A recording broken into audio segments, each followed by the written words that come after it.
नमस्कार। आज मैं बात करूंगा इंडोमेट्रियोसिस। इंडोमेट्रियोसिस क्या होता है?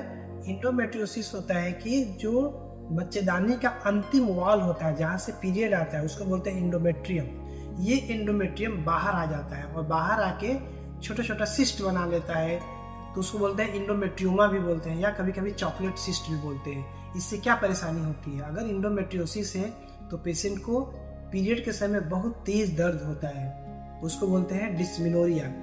और पेशेंट को अगर प्रेग्नेंट लेडी, अगर वो मैरिड है, तो उसमें क्या होगा? उसके कारण इनफर्टिलिटी होता है। और एक होता है कि उसको इंटरकोर्स के समय बहुत ज़्यादा पेन होता है, उसको बोलते हैं डिस्पाइरूनिया। तो डिस्पाइरूनिया होता है, इनफर्टिलिटी होता है और डिस्मिनोरिया होता है, पेन होता है पीरियड के समय। तो ये एक, अगर किसी को बहुत ज़्यादा सीवियर पेन हो रहा है तो ज़रूर आप डॉक्टर से दिखाएं।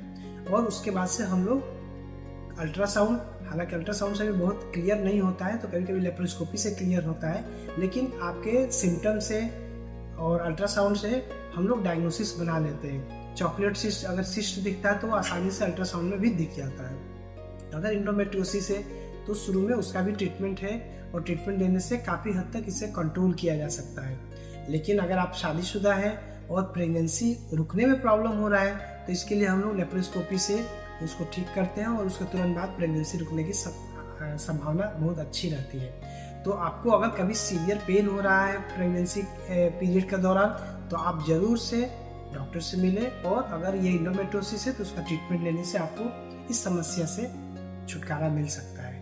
और अगर प्रेगनेंसी रुकने में दिक्कत होती है तो आपका आगे इनफर्टिलिटी का ट्रीटमेंट करके, क्योंकि इंडोमेट्रियोसिस एक बहुत ही कॉमन कॉज है इनफर्टिलिटी का।